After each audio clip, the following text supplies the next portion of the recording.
محمد وآل محمد صلوات. محمد وآل محمد.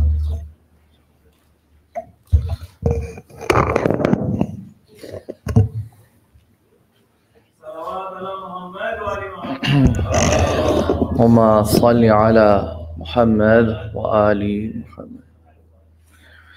أعوذ بالله من الشيطان الرجيم. بسم الله الرحمن الرحيم. الحمد والثناء لله رب العالمين باره الخلائق أجمعين الذي لا يبلغ مدحته القائلون ولا يحصي نعماءه العادون ولا يؤدي حقه المجتهدون. ثم الصلاة والسلام على سيدنا ونبينا محمد وآله الطاهرين.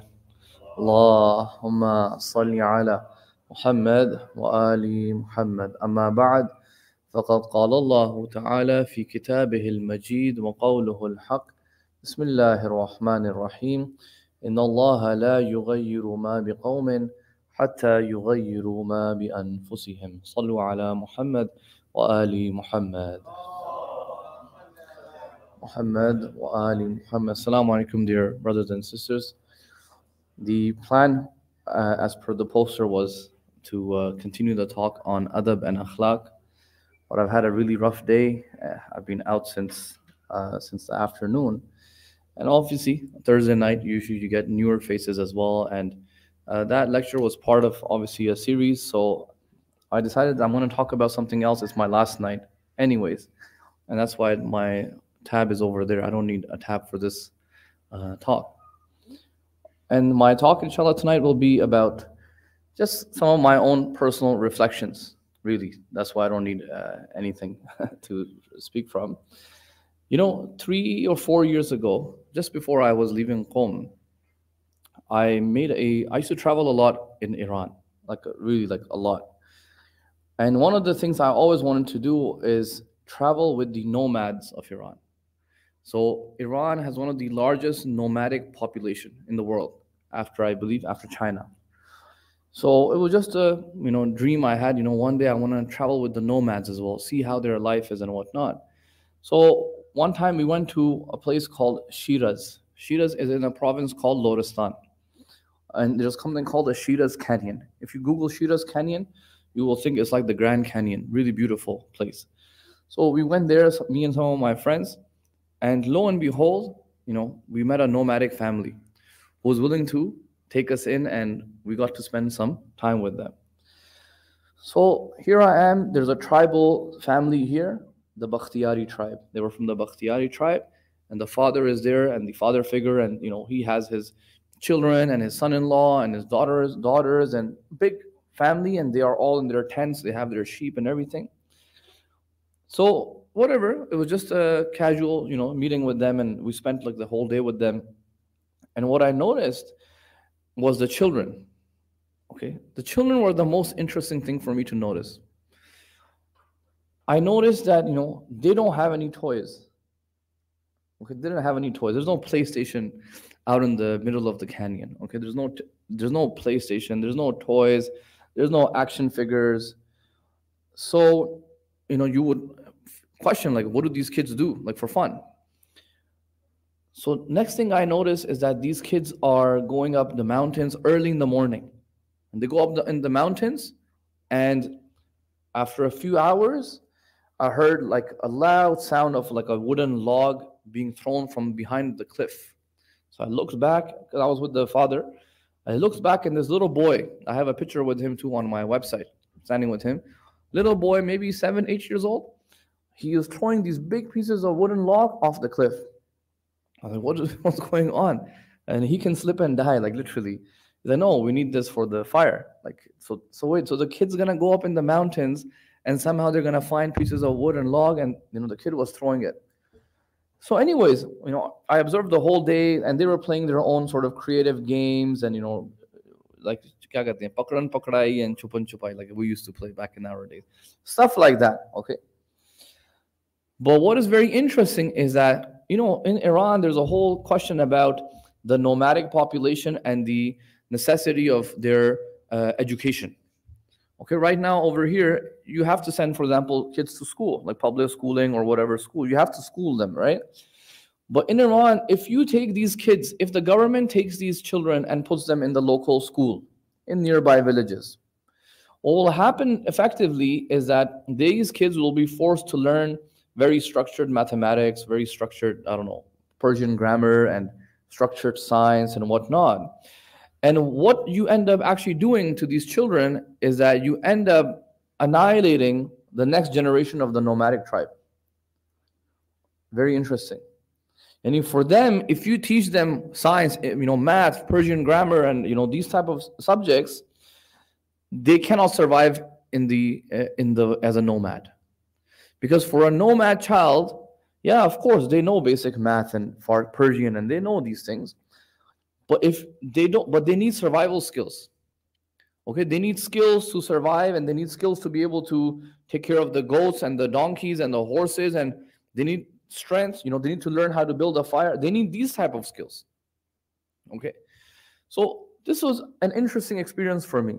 I was like, wow, these kids don't go to school. But not only do they not go to school, if they went to school, their culture will finish. That was the interesting part for me. Not that they don't go to school.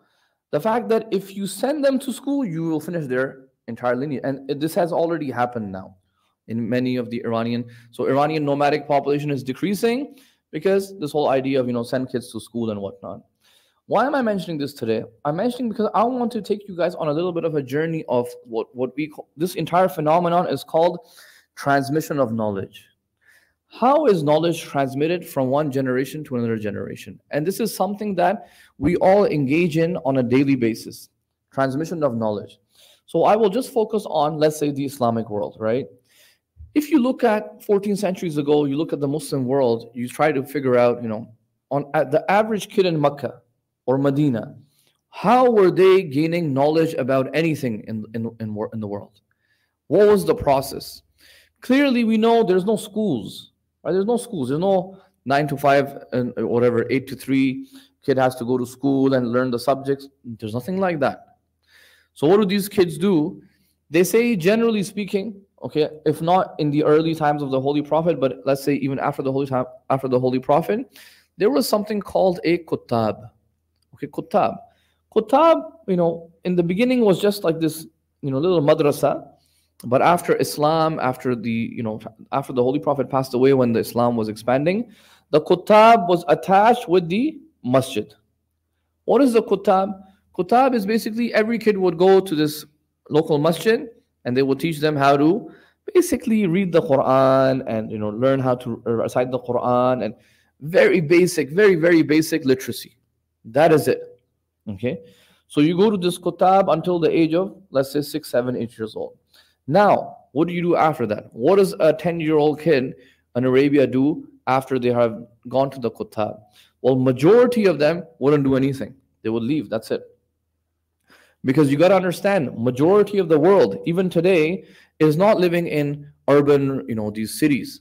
Majority of the world, even today, lives in rural regions, villages, and these towns and local suburbs and whatnot. That's where the majority of the world lives. Population of the world lives. So same thing in those times. Majority of the Muslim world is not living in Baghdad and Kufa and Qom and Medina. No, majority living all over the world, all over the Muslim world in villages. The kutab is more than enough. After that, they need the child to come and learn how to milk the cow and learn how to take care of the cattle. And by the time they are 15, 16, 17, they get married. There's nothing else. What else are you gonna do? 16-year-old, you're not going to university and I'll have to get a degree and then I have to get a job and then I'll think about getting married. No, there's nothing to do. You better get married because there's nothing else to do anyways. So young age, marriages were happening. But if you were a little bit well off and you lived in, let's say, the cities, okay, let's say you lived in Baghdad, what the rich families would do is that they would take them from the kutab to a higher place of learning, the madrasa. Okay, what they call the madrasa. Kutab is not called madrasa. Madrasa is now a separate institute that was established in the Muslim world. And in the madrasa, Children would go, and children usually of rich families who can afford it, they would go, and these kids would basically gain some knowledge. So what would they learn? They will learn Arabic grammar, the curriculum of the schools, logic, and they will learn maybe some fiqh and ahkam and these type of things. And then they continue. They continue. Now, what is interesting, if you make an observation, if this child stays in the madrasa system, they will stay in the system until the early 20s. Okay? Now, I want you to pay attention to something. For example, everybody knows Sheikh Mufid is a Shia theologian. Shia mutakallim, Shia faqih, Shia muhaddis, Shia, whatever, scholar. But in some of his risalas that he is writing to the different people, he is citing and referring to the arguments of Abu Rayhan al-Biruni. Okay? Now, Abu Rayhan al-Biruni is an astronomer. He's a philosopher. Okay? His entire field is something very different. So then you wonder, how does Sheikh Mufid know about astronomy? Because look, if I'm not a medical doctor, and I cannot just read a medical paper in a journal and then understand it. I will not understand a vast majority of it, right? If a doctor reads it, they will understand it much better. So how is it possible that Sheikh Mufid can read Abu Rayhan Biruni's Risala on astronomy and understand it and then even use it in his istidlal, in his arguments? Or for example, when I was doing usul in Hawza, there was a discussion of the akhbaris and the usulis, and these discussions come up. So the founder of the akhbari school of thought, his name was Amin as-Sarabadi. Okay, Amin as-Sarabadi. He used to live in Makkah. He wrote a book called Fawaidul Madaniya. Okay, Fawaidul Makkiyya or Fawaidul Madaniya. Anyways, in that he is making some arguments against Alama Hilli and so on. And then he starts citing the philosophers. And when I was reading this in class, I was like, whoa. We say, oh, he's akhbari, he doesn't believe in the aql, and maybe he doesn't understand anything. And I noticed that Amin as-Sarabadi is not only understanding the arguments of the philosophers, but then he is also critiquing them. Okay, he quotes Shaykh al-Ishraq and he quotes Ibn Sina. Right? In your mind, the idea comes, okay, ye to akhbari thi, kya pata hoga falsafe ke bare mein? What do you know? What do they know about? No, but I noticed that, wow, this guy knew philosophy. Amin as-Sarabadi, it was actually a real shock for me. I never thought Amin as-Sarabadi would engage with the philosophical arguments.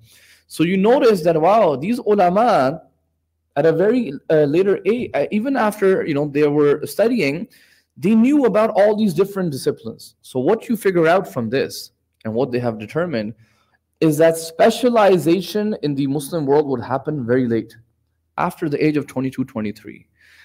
Whereas specialization for us usually happens in high school. For example, in Canada, after grade 10, you don't have to take science after grade 10. Okay, I don't know what the rules are here, but after grade 10, you don't have to take science, meaning you don't have to specialize. You can specialize in something else. If you're not interested in science, you specialize in something else. If you are interested in science, well, you can take physics, biology, chemistry until grade 12. If you are not interested in for example, engineering, well, you don't have to take math after grade 11. Okay, so you notice specialization happens much earlier. So now, therefore, after 4 years of university and all the studies of Hawza, I cannot have a basic conversation about math with anyone in high school right now. I cannot, because I was not interested. I did not specialize in it. If you bring to me calculus or these type of subjects, I cannot have a conversation. And the people will say, "What do you mean? You did high school. You finished these subjects. So did you not care about it afterwards?" Or no, I didn't. So you see, specialization became a little bit earlier. So this was the general transmission of knowledge that is happening. Now, if you were a child of a caliph, of a khalifa, or a hakim, like a governor, they had something different. Most of them would not go to a madrasa. Why? They would get tutors for their children. So this tutor was usually called a mu'addib. Okay, a mu'addib. A mu'addib would come and they would not just teach them literacy and grammar and poetry. They would teach them the etiquettes that is required so that this child can grow up and take the khilafah. So he can be a politician. So the Umayyads and the Abbasids, I'm sure you have heard, Abbasids used to have mu'addibs. for their kids. Harun and Mamun, these all people had muaddibs that they would come and they would have their teachers, and these teachers would teach them not just English, English keh raha hu, Arabic grammar and poetry, but they would teach them how to be English. Aati to bada interesting hoti, history hamari would be really different, but they would have what's it called, teach them how to be politicians, and that's why many of them later on they became politicians. So you see, this is the overall general history of how knowledge is being transmitted. Okay, either through the kutab, which is very basic, and then the child moves into this open space, they're with their family, it's just experiential learning, or they go to the madrasa system, which is very systematic and very scholarly, and the specialization happens very late, so they are very, very well versed of so many different disciplines. Like Sheikh Mufid knows about astronomy, Amina Sarabadi knows about philosophy. Okay, whereas today, if you go to Hawza, even you can study 20 years, but you may not know anything about philosophy because specialization ends, after 6 years. After 6 years of Hawza, you can choose to specialize. If you want to do philosophy, you can do philosophy. If you want to do fiqh, well, you do fiqh. So you can be 10 years, 15 years in a Hawza, but you may only know fiqh because you know what? You didn't go to that route. But this is not how it was. This is not how it was. Okay, this is all, inshallah, we'll talk about. This is a result of the modern education system that we have. One other thing was used by the Muslims, okay, and this was used very, very actively by the Muslims, and that was called the rihla. Okay, rihla means to travel. One of the most significant ways to gain knowledge was actually through traveling. So I'm sure you have heard, our ulama, or just Muslims in general, they would go from their own home. It sounds very strange to you today, but it is very real. Like, for example, Sheikh Kulaini or Sheikh Saduq will get up and he will go towards Uzbekistan just to hear like 2-3 ahadith. That's it.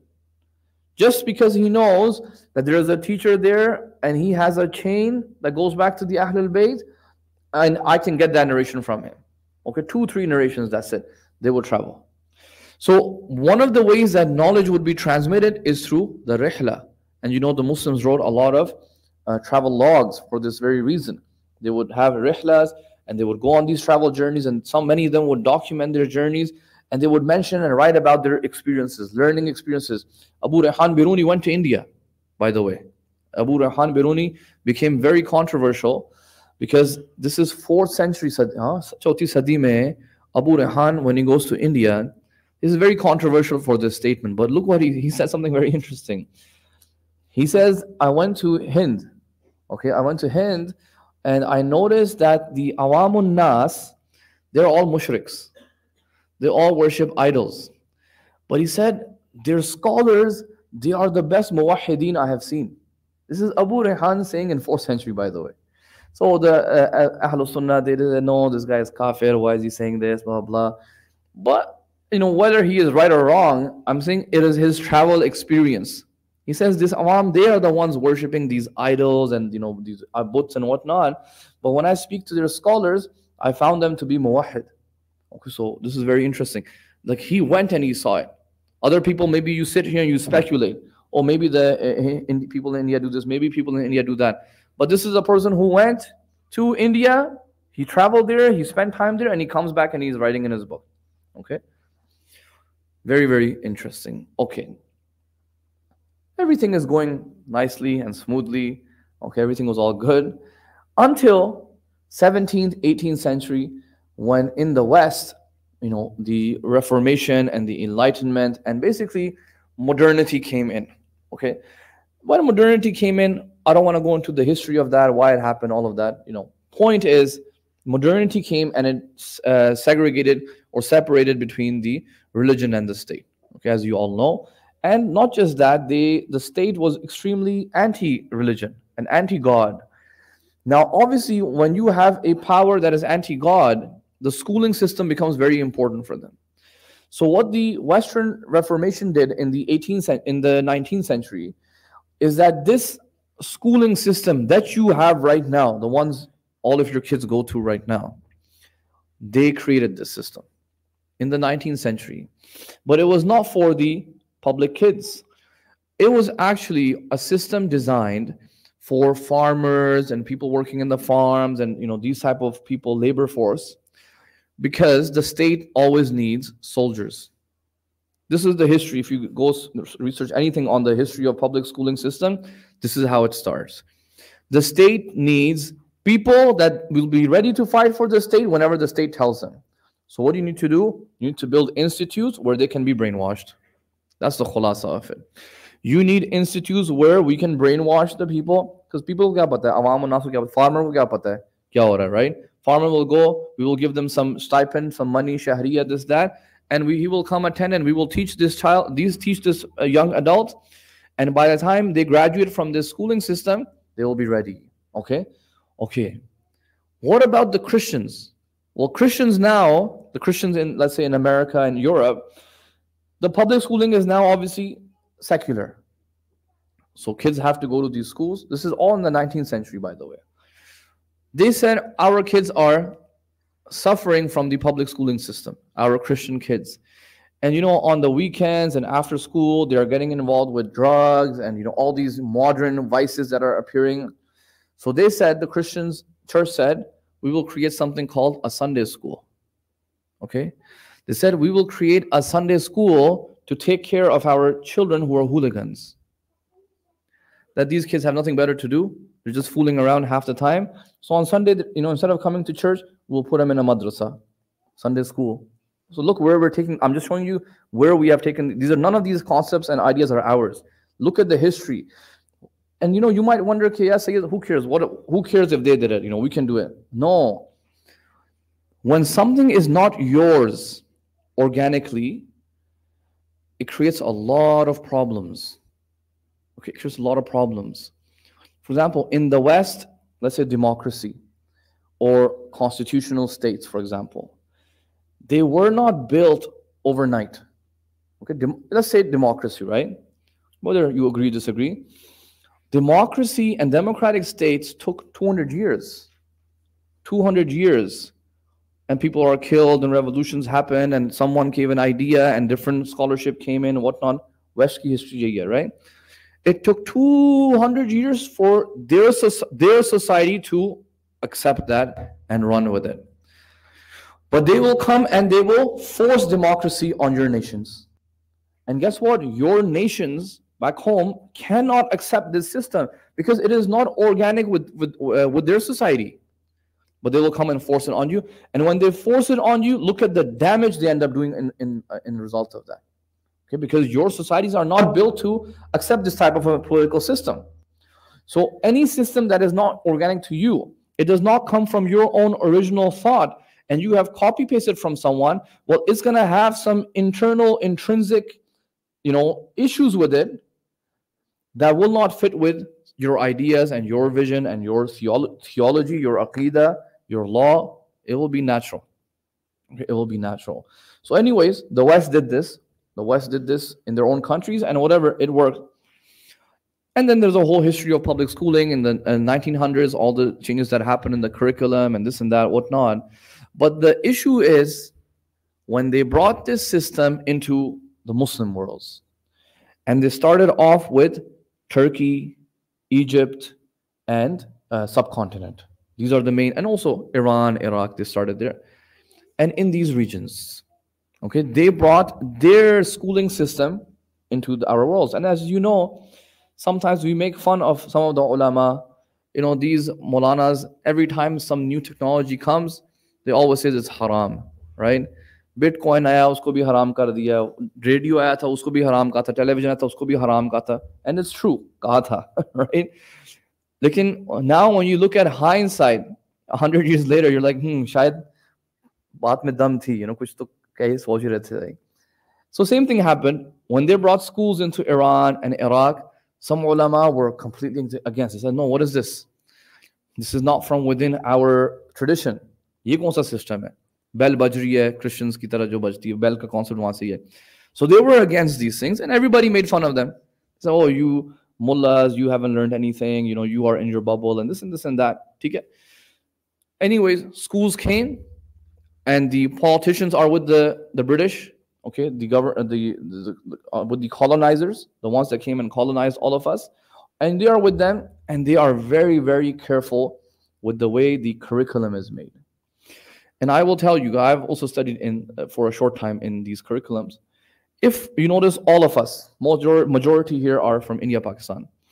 If you remember your curriculum that you studied in your school, Islamic studies, social studies, whatever you study, you will remember that they never discussed the last 200 years of what happened with the Muslims. It is not part of our curriculum. Okay, the British ne banaya curriculum. Curriculum starts from Gandhi and Muhammad Ali Jinnah and Allama Iqbal's idea, and it's a very amazing story. Wow, these guys came. British were ruling, these guys came and they gave these ideas, and ye party bani, political party bani, ye hua, wo hua, and 1947 mein azadi mil gayi, and 14 August hum celebrate karte hain. That is the kind of the story that we learn. But no one teaches us, wait, ye British aaye kyun the, kaise aa, what did they do? How did they take over? And what were the Muslims doing for these 200 years? They will just tell you, politicians corrupt the. The politicians were corrupt. But politicians corrupt kab nahi the history mein. That is such a simple answer. That's it, politicians were corrupt the, to puri British aa gayi 2 din mein. No. When you actually start studying this history, you actually understand the psyche of the Muslims. Okay, this is the key part. And this has been my research, actually, not just mine, like many historians and researchers in Iran over the last couple of years.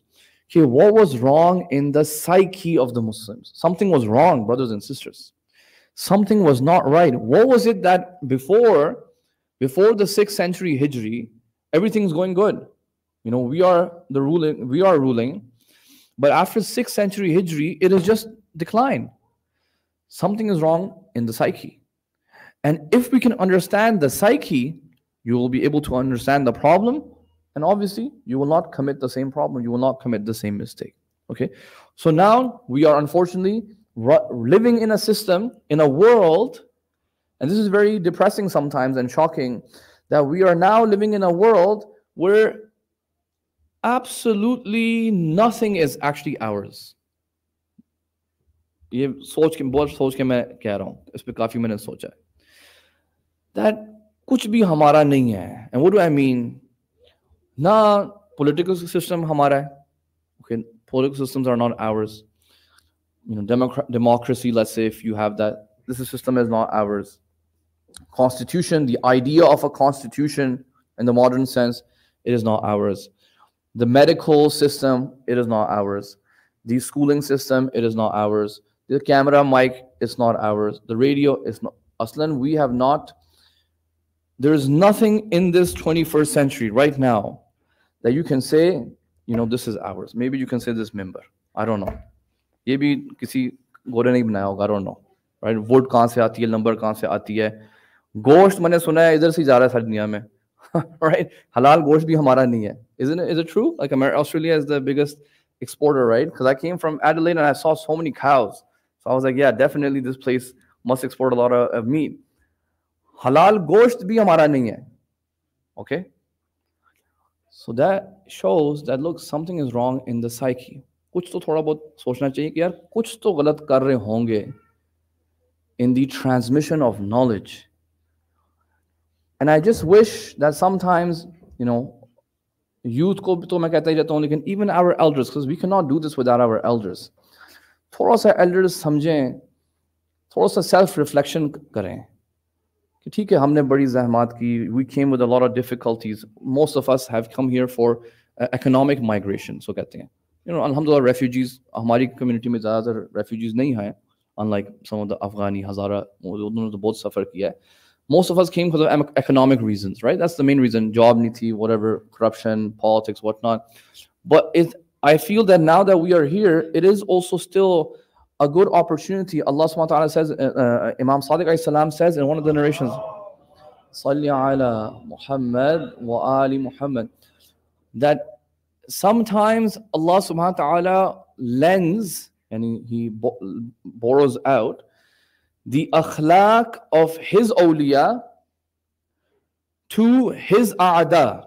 And Allah gives the akhlaq of Allah's awliya, Allah's friends, to Allah's enemies, so that the mu'mineen and the awliya of Allah can live under the dawlat, the hukumat of the a'da of Allah. Okay? Sometimes Allah gives the akhlaq of His awliya, this is Usul al-Kafi, to His a'da, so that His awliya can live under the a'da. And the hadith continues that if he did not do this, there will be no awliya of Allah remain alive. They will be killed. So if we have been given this opportunity, and we have this culture in Islam of muhasaba, self-reflection, I think we all need to engage in this, not just as a, engage karte, no, as a practical assignment. In our community, sometimes or in schools, we give out assignments. Even to teachers, I give self-reflection, by the way. And we discuss it. We need to self-reflect on a very serious level. Like, what is going on? This was the history, and who is supposed to kind of make us go back to that good times where we were the dominant force? Do you think it will just happen automatically? Do you think we don't have a role to play here? Inna Allah la yughayyiru ma biqawmin hatta yughayyiru ma bi anfusihim. Quranic ayah. Allah will not change your state, the state of the qawm, unless each and every single one of us changes ourselves. Okay, this is the ayah. It's not hadith, sanad zaif thi, ye tha, wo tha. No. This is a very explicit ayah of the Quran. Inna Allah la yughayyiru ma biqawmin hatta yughayyiru ma bi anfusihim. Until they change themselves, absolutely nothing is going to happen. Unless you have shak in the ayat of Allah subhanahu wa ta'ala, na'udhu billah, that's a different story. But if you believe this is the ayat of Allah, this is kalam Allah, it will not change. And you look at the seerah of the Holy Prophet, the qawm did not change and the qawm did not achieve success until each and every single Muslim was changed. And they had a strong iman with the Prophet, Holy Prophet. Only then they were able to survive in Mecca, and they survived in Medina. And later conquests and stuff that Muslims have and achievements that they had, they cannot do it if people are not individually think. Politicians are always corrupt. Some people ask me, oh Syed, why do you say that golden age thi us zamane mein? Wo to Abbasiyon ka zamana tha. To Abbasiyon ko kaun credit kar raha hai? Like, did I credit the Abbasids anywhere? Anyone is crediting Harun Rashid for anything like this? We are crediting the scholars that were there. The ulama, usi zamane Abbasiyon ke zamane mein Sheikh Mufid, Sheikh Tusi, Sheikh Saduq, unki zamane mein tha na. It is their zaman. We are crediting the scholars of that time. The politicians, Bani Umayya aiye, Bani Abbas aiye, Qajar hamare Shia the. It's corrupt government. Shah was Shia, corrupt thi. Lekin ulama and the scholarship, ye to apna individual kaam hota hai.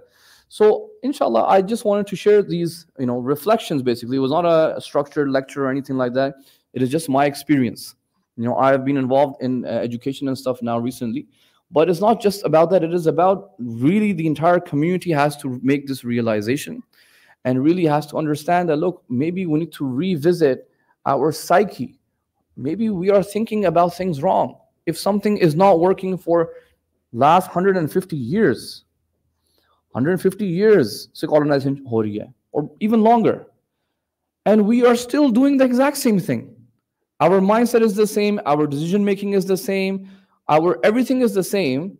Then yaar thoda sa to banda akal hoti na kya shayad let's experiment something else, let's try something else. Maybe we need to revisit our drawing board. In your workplaces, most of you, inshallah, if you're working in corporate jobs, how much training do you guys get? Right? Every few weeks, every few months, every year, some new skill you have to update yourself, some new thing you have to update yourself. Australia का जो curriculum जो मैंने सुना है 12-13 साल हुए इसको standardize किया. They've standardized it. It is already on the 9th version of it. Within 10-12 years, it has to keep being updated.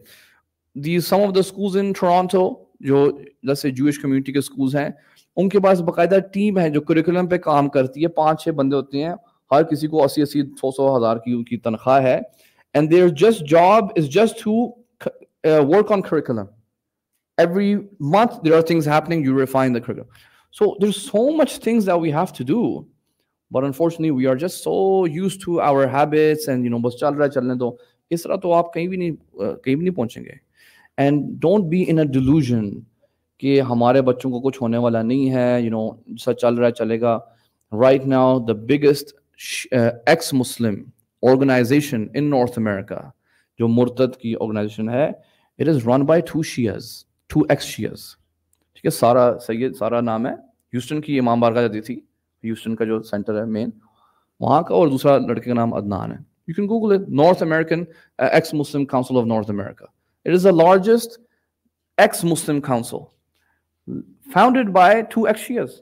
So don't think, oh, it's nothing going to happen, hamare theek ho jayenge. This girl is probably more regular than most of the people here that went to the Hussainiya, Imam Bharga. She was probably more regular. Okay? So, khulasa, like, we have to kind of wake up now, inshallah, and I hope that this was a bit of a rant for me, and because I had a very interesting day today, and I was just been thinking about so many things the entire day, and I hope that, inshallah, this small talk sparks at least a little bit of a message for the brothers and sisters, and I hope that we can, inshallah, take some steps to change anfusihim, change ourselves, so that our qawm can, inshallah, change as well. Sallu ala Muhammad wa ali Muhammad.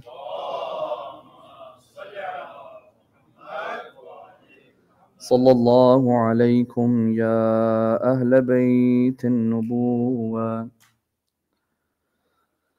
Sallallahu alaykum ya ahl bayt an-nubuwah.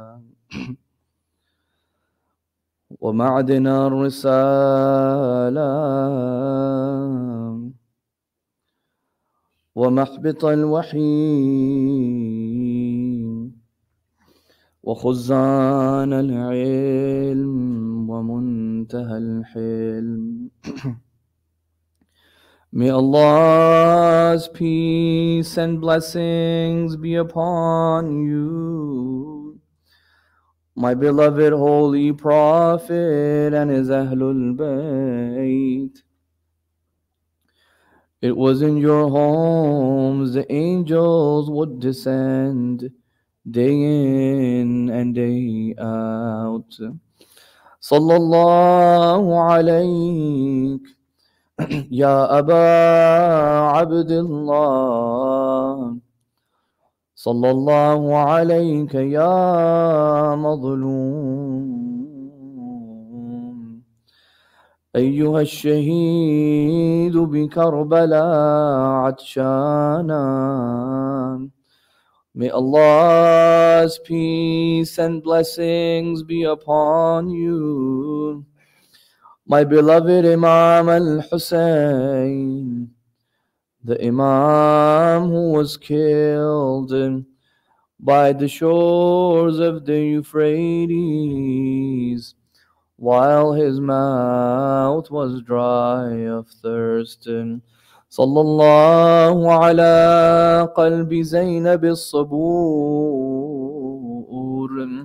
May Allah's peace and blessings be upon Lady Zaynab salamullahi alayha, Ummul Masahib.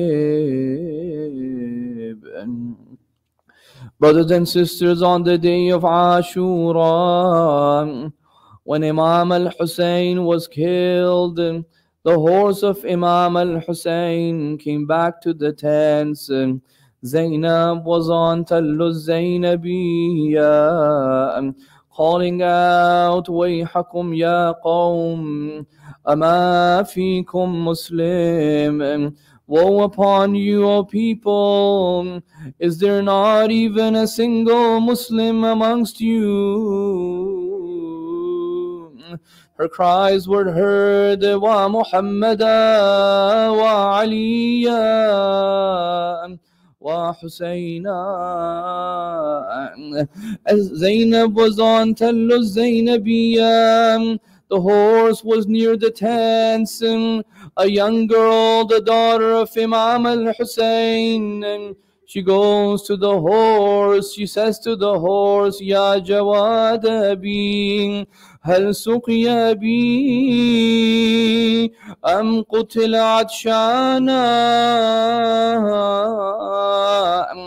The daughter of Imam al-Hussein knew that her father has been killed, and she does not ask the horse if her father was killed. She asks the horse, "Oh, the horse of my father, was my father given a drop of water to drink?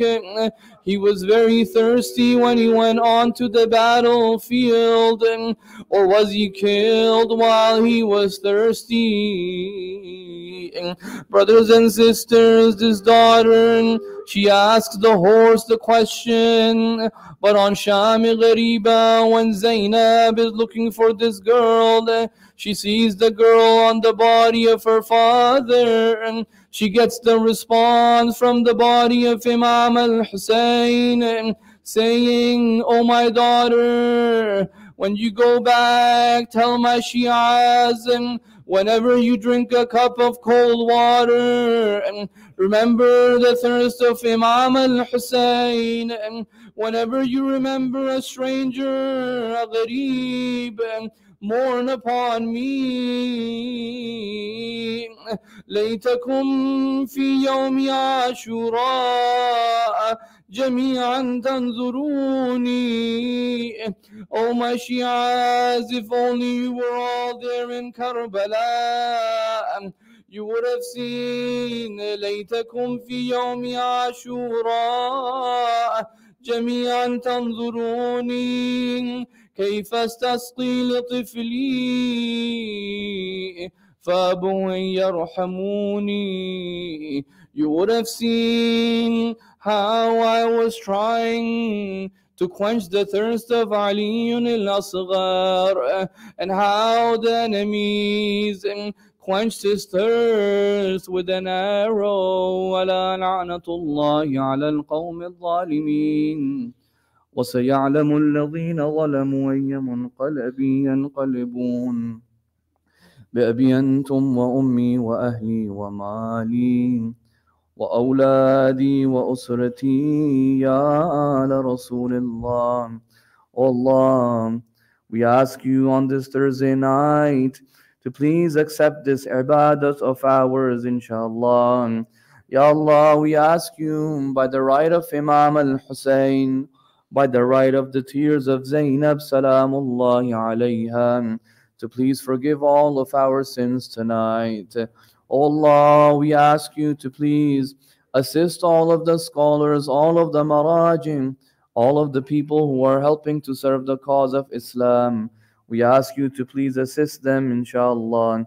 Ya Allah, we ask you to please help all the mazlumeen, all the believers that are being oppressed wherever they are. Ya Allah, we know that the solution to all of our problems is the hastening of Imam al-Mahdi. We ask you to please enable us to be one of his close companions and hasten his reappearance, inshallah. Matam Hussein. Ya Hussein.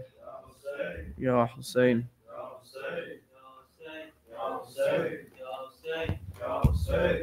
Hussein.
आल इमरान कहाँ और जिंदान कहाँ ये बहन कैद हुई, तू ना आया गाजी। जबरदा सर से छिनी मैं सदा देती रही, तू ना आया गाजी। आ गई शाम में अलम, लुट गए अहले हरम, रेत पर जलती हुई हो गया ठंडा आलम। पुरसा देने के लिए मुझसे मिलने के लिए आ गए बाबाली, तू ना आया गाजी। जबरदा सर से छिनी मैं सदा देती रही, तू ना आया गाजी। धूप में तू था थजर, तुझसे आबाद था घर, है बेरहना मेरा सर, क्या नहीं तुझको खबर। ऐ लमदार वफा इस बहन को बाखुदा, तुझसे ढारस थी भरी, तू ना आया गाजी। असर से छिनी मैं सदा देती रही, तू ना आया। क्या कहूँ शेर मेरे बेरदा हम को लिए, ये मुसलमान सारे शहर बदर शहर गए। खिलकते कूफा कभी, खिलकते शाम कभी, दा रहा हम पे हंसी, तू ना आया गाजी। जबरदा सर से छिनी मैं सदा देती, तू ना आया गाजी। कितनी बेबस थी बहन ए शहंशाह वफा, नाम ले ले के मेरा जब ये जालिम ने कहा। नाज था जिस पे तुझे अब बुलाओ ना उसे, और मैं रोती रही, तू ना आया गाजी। जबरदा सर से छिनी मैं सदा देती रही, तू ना आया गाजी।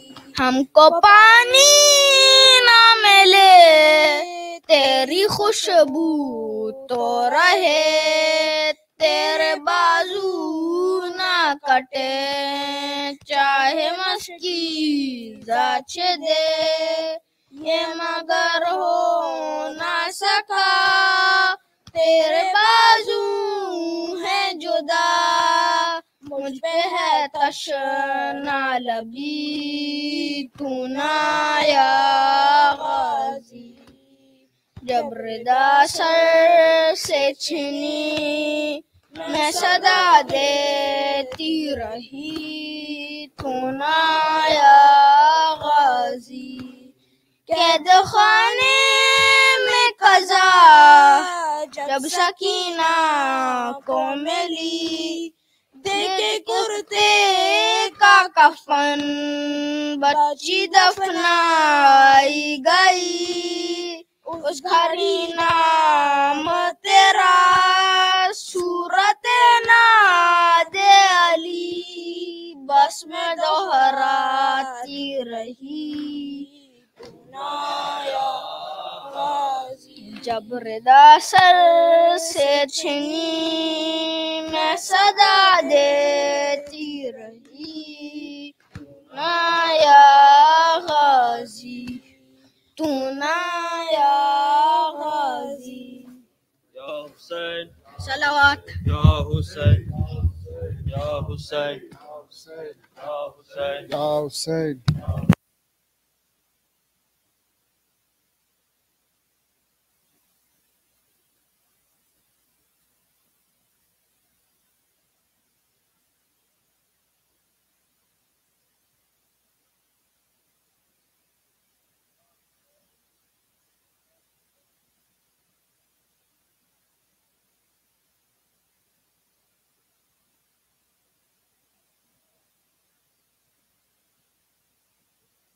आपके कातिल ने है मारा बाबा, जब मुझे आपके कातिल ने है मारा बाबा, जब मुझे आपके कातिल ने है मारा बाबा।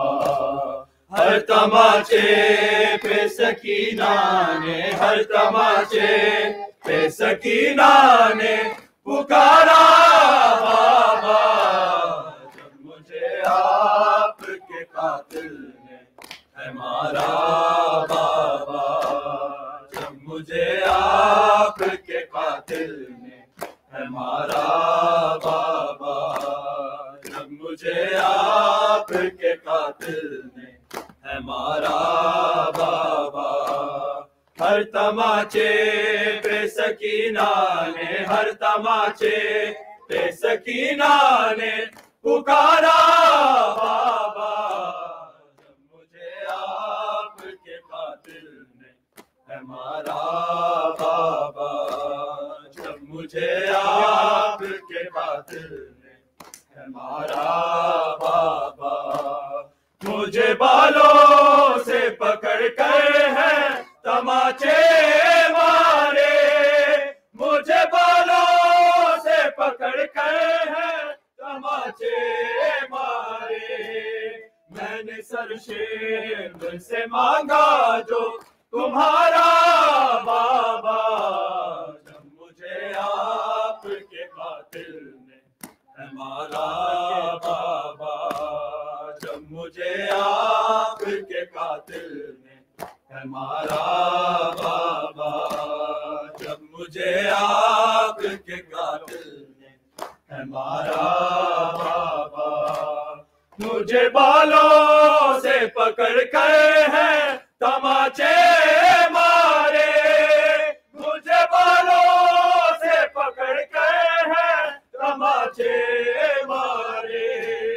मैंने सरशेर से मांगा जो तुम्हारा बाबा, जब मुझे आपके कातिल ने है मारा बाबा, जब मुझे आपके कातिल ने है मारा बाबा, जब मुझे आपके कातिल ने है मारा बाबा। वो जो दुर्रा आपने तोहफे में मुझे बख्शे थे, वो जो दुर्रा आपने तोहफे में मुझे बख्शे थे, उनको बेदर्दी से जालिम ने उतारा बाबा, जब मुझे आपके कातिल ने है मारा बाबा, जब मुझे आपके कातिल ने है मारा बाबा, जब मुझे आपके कातिल ने है मारा बाबा। वो जो दुर्रा आपने तोहफे में मुझे बख्शे थे, वो जो दुर्रा आपने तोहफे में मुझे बख्शे थे, उनको बेदर्दी से जालिम ने उतारा बाबा, जब मुझे आपके कातिल ने है मारा बाबा, जब मुझे आपके कातिल ने है मारा कातिल ने हमारा बाबा। हर तमाचे पे सकीना ने, हर तमाचे पे सकीना ने पुकारा बाबा। जब मुझे आपके कातिल ने हमारा बाबा, जब मुझे आपके कातिल ने हमारा बाबा, जब मुझे आपके कातिल ने हमारा बाबा। आपके सीने पे आराम से सोने वाली, आपके सीने पे आराम से सोने वाली, सो के अब खाक पे करती है गुजारा बाबा। जब मुझे आपके कातिल ने हमारा बाबा, जब मुझे आपके कातिल ने हमारा बाबा, जब मुझे आपके कातिल ने हमारा बाबा।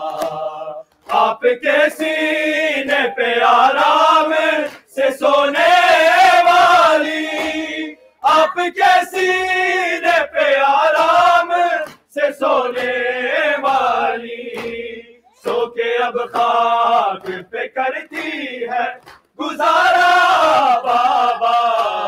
जब मुझे आपके कातिल ने हमारा बाबा, जब मुझे आपके कातिल ने हमारा बाबा, जब मुझे आपके कातिल ने हमारा बाबा, जब मुझे आपके कातिल ने हमारा बाबा।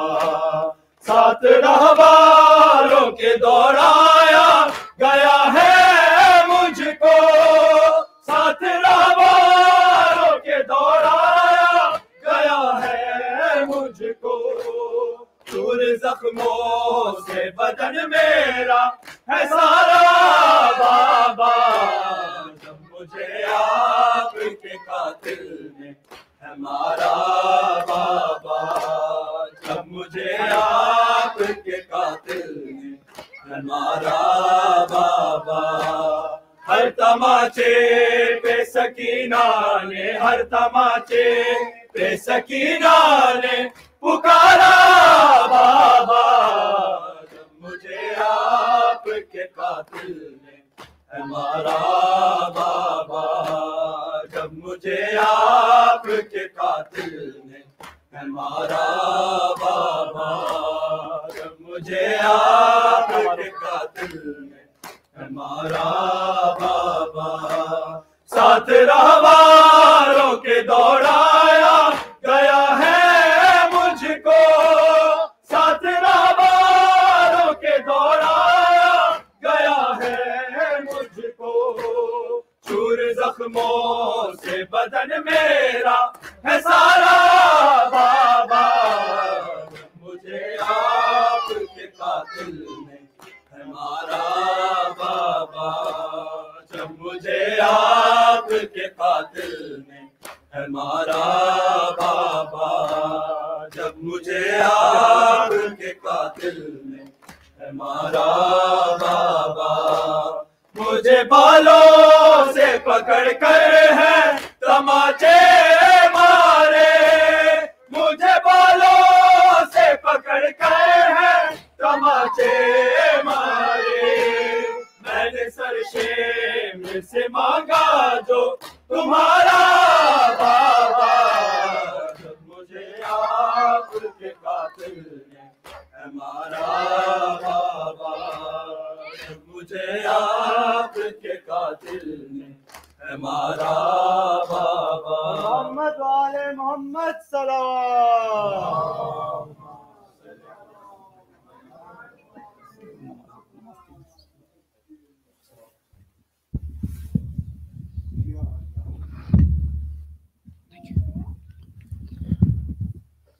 अस्सलामु अलैका या रसूल अल्लाह, अस्सलामु अलैका या नबी अल्लाह, अस्सलामु अलैका या फातिमा ज़हरा सय्यदती निसाइल आलमीन, السلام عليكم يا جميع أئمة البقية ورحمة الله وبركاته.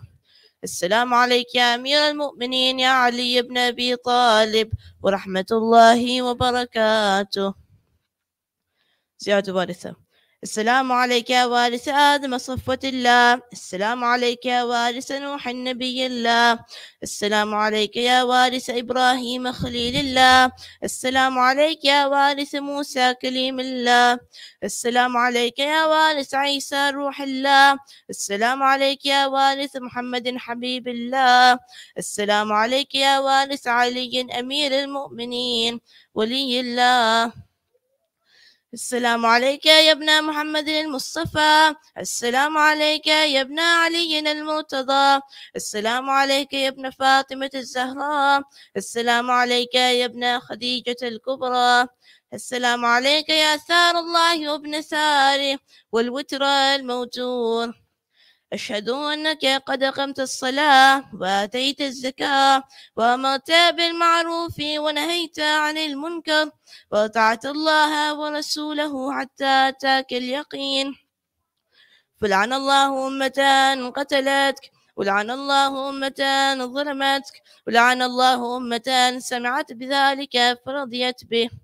يا مولاي يا أبا عبد الله أشهد أنك كنت نورا في الأصلاب الشامخة والأرحام المطهرة، لم تنجسك الجاهلية بأنجاسها ولم تلبسك من ملهمات ثيابها، وأشهد أنك من دعائم الدين وأركان المؤمنين، وأشهد أنك الإمام البر التقي الرضي الزكي الهادي المهدي، وأشهد أن الأئمة من ولدك كلمة التقوى وأعلام الهدى والعروة الوثقى والحجة على أهل الدنيا، وأشهد الله وملائكته وأنبياءه ورسله أني بكم مؤمن وبيا بكم منقن بشرايع ديني وخواتيم عملي، وقلبي لقلبكم سلم وأمري لأمركم متبع. صلوات الله عليكم وعلى أرواحكم وعلى أجسادكم وعلى أجسامكم وعلى شاهدكم وعلى غائبكم وعلى ظاهركم وعلى باطنكم. زيادة علي الأكبر.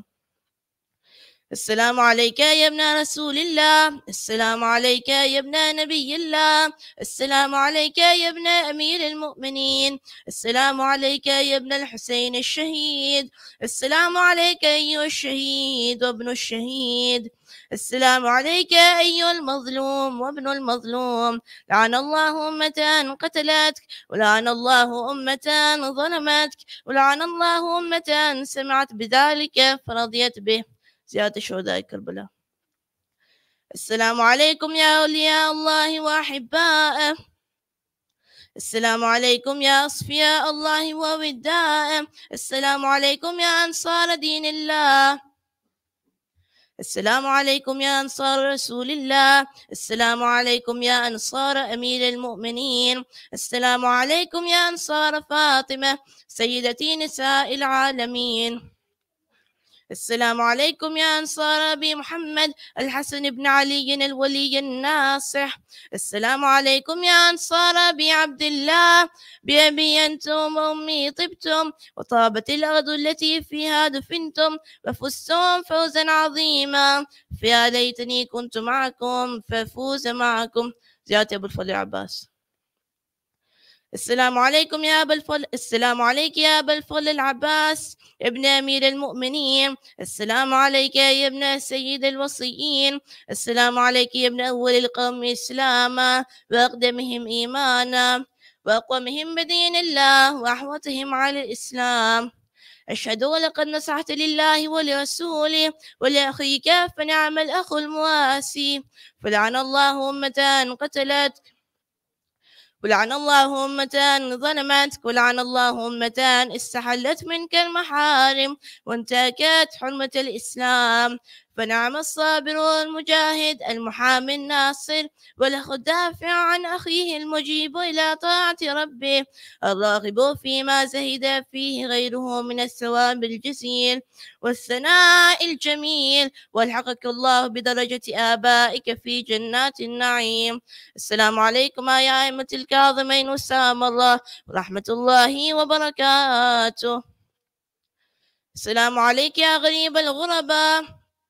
السلام عليك يا معين الضعفاء والفقراء السلطان أبا الحسن علي بن موسى الرضا.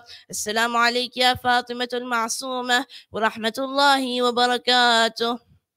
السلام عليك يا صاحب العصر والزمان سيدي يا الأمان الأمان الأمان من فتنة الزمان وزوال الإيمان. السلام عليك يا شريك القرآن. السلام عليك يا كعبة الإيمان.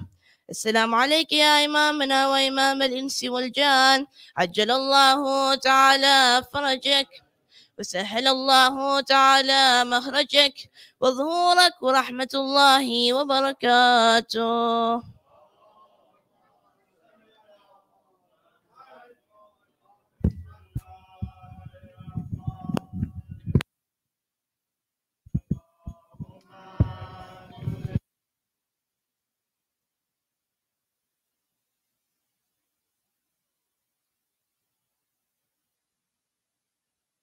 آبائه في هذه الساعة وفي كل ساعة وليا وحافظا وقائدا وناصرا ودينا ومولانا حتى تسكنه وزكاته وتمتعه فيها طويلا ورحمتك يا ارحم الراحمين. محمد صلوات اللهم صل على محمد وآل محمد وعجل فرجهم या अली। हज़रात मोमिनीन, कल जुम्मे की नमाज 12:24 पे पंजतन सोसाइटी ऑफ विक्टोरिया में अदा की जाएगी। आप लोगों से गुजारिश है कि कल शिरकत फरमाएं। जुम्मे की नमाज 12:24 पे पंजतन सोसाइटी ऑफ विक्टोरिया में अदा की जाएगी। शुक्रिया।